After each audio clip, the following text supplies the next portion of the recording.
ಎಲ್ಲ ದೈಹಿಕ ಶಿಕ್ಷಣ ಬಂಧುಗಳಿಗೆ ನಮಸ್ಕಾರ.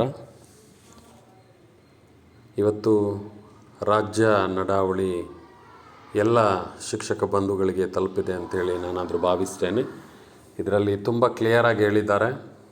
ವಯೋಮಿತಿಗೆ ಅನುಸಾರವಾಗಿ ಶಾಲಾ ಕ್ಲಸ್ಟರ್ ಮಟ್ಟದಿಂದನೇ ಮಕ್ಕಳನ್ನು ನಾವು ಪ್ರತ್ಯೇಕವಾಗಿ ಆಡಿಸಬೇಕಾಗಿದೆ.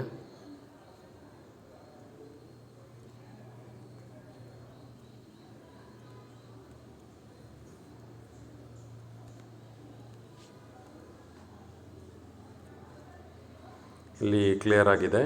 14 ವರ್ಷದ ವಯೋಮಿತಿಯಲ್ಲಿ ಇರುವ ಬಾಲಕ ಬಾಲಕಿಯರು 14 ವರ್ಷದ ವಯೋಮಿತಿಯಲ್ಲಿಯೇ SGFI ನಿಯಮದಂತೆ ಭಾಗವಹಿಸಬೇಕು ಅಂಥೇಳಿ ತುಂಬ ಕ್ಲಿಯರಾಗಿ ಹೇಳಿದ್ದಾರೆ. ಇಲ್ಲಿ ತರಗತಿಯನ್ನು ಪರಿಗಣನೆ ಮಾಡುವುದಿಲ್ಲ. ಹಾಗೆಯೇ 17 ವರ್ಷದ ವಯೋಮಿತಿಯಲ್ಲಿ ಇರುವ ಬಾಲಕ ಬಾಲಕಿಯರು 17 ವರ್ಷದ ವಯೋಮಿತಿಯಲ್ಲಿಯೇ SGFI school game federation of India ನಿಯಮದಂತೆ ಭಾಗವಹಿಸಬೇಕು.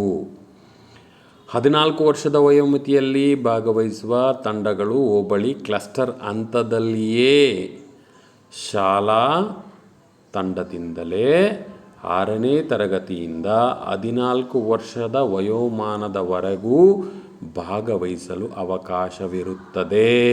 ಕಡ್ಡಾಯವಾಗಿ ಆತ 6ನೇ ತರಗತಿಯಲ್ಲಿ ಓದ್ತಾ ಇರಬೇಕು. 14 ವರ್ಷದ ಒಳಗೆ ಇದ್ದಾನೆ ಅಂತೇಳಿ ಆತ 5ನೇ ತರಗತಿಯ ಮಗುವನ್ನು 14 ವರ್ಷ ವಯೋಮಿತಿಯಲ್ಲಿ ಇರುವಂತಹ ತಂಡದಲ್ಲಿ ಆಡಿಸ್ಲಿಕ್ಕೆ ಅವಕಾಶ ಇಲ್ಲ. ಬಹಳ ಮುಖ್ಯವಾಗಿ ಈ ಶೈಕ್ಷಣಿಕ ವರ್ಷದ ಕ್ರೀಡಾಕೂಟಗಳು ಕಡ್ಡಾಯವಾಗಿ ತರಗತಿಯನ್ನು ಆಧರಿಸದೆ ವಯೋಮಿತಿಯನ್ನು ಆಧರಿಸಿ ಕ್ರೀಡಾಕೂಟಗಳು ನಡೆಯುತ್ತೆ. ಇದಕ್ಕಾಗಿ ನಾವು ಬಹಳ ನಿರೀಕ್ಷೆಯಿಂದ ಕಾಯ್ತಾ ಇದ್ವಿ. ಈಗಾಗಲೇ ಬಂದಿದೆ. ಇದೇ ನಿಯಮದಂತೆ ಇದು ಸರ್ಕಾರದ ನಡಾವಳಿ ನಿಯಮ. ಇದರ ಪ್ರಕಾರವೇ ಈ ಶೈಕ್ಷಣಿಕ ವರ್ಷದ ಕ್ರೀಡಾಕೂಟಗಳು ನಡೀಬೇಕಾಗಿದೆ. ಎಲ್ಲರಿಗೂ ಧನ್ಯವಾದಗಳು.